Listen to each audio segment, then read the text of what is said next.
آپ دیکھ رہے ہیں نظائر نیوز، خبروں کا قاعدہ آغاز کریں گے اور شامل کریں گے پاکستان بھر سے اہم خبریں۔ تحریک انصاف آزاد کشمیر کا باغ میں وزیراعظم آزاد کشمیر سردار تنویر الیاس خان کا باغ آمد پر ولہانہ استقبال۔ وزیراعظم آزاد کشمیر سردار تنویر الیاس خان کے باغ کے لیے متعدد پروجیکٹس کا اعلان۔ تفصیلات بتا رہے ہیں ہمارے بیورو چیف مقصود رضا انصاری۔ جی انصاری صاحب، تفصیلات سے آگاہ کیجیے گا۔ جی بالکل، تحریک انصاف باغ کا الیکشن کے بعد اور سردار تنویر الیاس خان کی وزیراعظم بننے کے بعد باغ میں پہلا پاور شو۔ وزیراعظم آزاد کشمیر سردار تنویر الیاس خان کو کوہالہ سے باغ تک ایک ریلی کی صورت میں باغ لایا گیا۔ راستے میں جگہ جگہ پر ان کا پرتپاک استقبال کیا گیا۔ پورے راستے میں لوگ اپنے محبوب قائد پر گلباشی کرتے رہے۔ انہیں سپورٹس کمپلیکس باغ کے پنڈال میں ایک بگی میں بٹھا کر لایا گیا، جہاں پر تحریک انصاف کے کارکنوں نے ان کا گرمجوشی سے استقبال کیا۔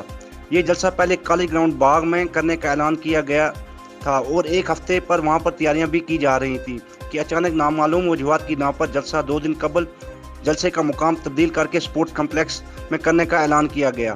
تحریک انصاف کی مقامی قیادت نے کالج گراؤنڈ میں کم جگہ اور پارکنگ نہ ہونے کی وجہ سے جلسے کے لیے سپورٹس کمپلیکس کا انتخاب کیا۔ اسٹیج پر آزاد کشمیر کابینہ کے اکثر اراکین اور تحریک انصاف آزاد کشمیر کے سرکردہ رہنما بھی موجود تھے۔ وزیراعظم آزاد کشمیر شام کے وقت پنڈال میں تشریف لائے۔ الیکشن کے بعد سردار تنویر الیاس خان کا اپنے حلقے میں پہلا جلسہ تھا۔ جلسے سے خطاب کرتے ہوئے سردار تنویر الیاس خان نے کہا کہ میں آپ کو یقین دلاتا ہوں کہ آپ کے تمام مسائل کو حل کریں گے۔ آپ نے اپنا کام کر دیا ہے، اب ہمارا کام ہے کہ ہم آپ کے مسائل حل کریں۔ وزیراعظم آزاد کشمیر نے اپنے خطاب میں دوسری باتوں کے علاوہ محکمہ تعلیم پر بات کرتے ہوئے کہا کہ آزاد کشمیر میں سرکاری ملازمین کا نصف سے زائد حصہ محکمہ تعلیم میں ہے۔ وزیراعظم آزاد کشمیر سردار تنویر الیاس خان نے محکمہ تعلیم کی کارکردگی پر سوالیہ نشان لگا دیا اور کہا کہ ہم محکمہ تعلیم کو پرائیویٹائز کرنے کا بھی سوچ رہے ہیں۔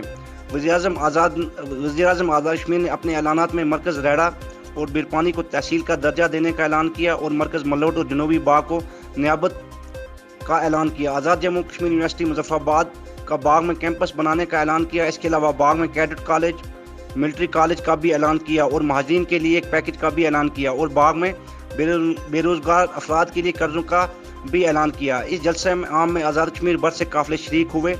وزیراعظم آزاد کشمیر سردار تنویر الیاس خان نے آزاد کشمیر سے میں عمران خان کا ایک بڑا جلسہ منعقد کرنے کا بھی اعلان کیا ہے۔ Maqsood Raza Ansari, bureau chief N news, Bagh Azad Kashmir.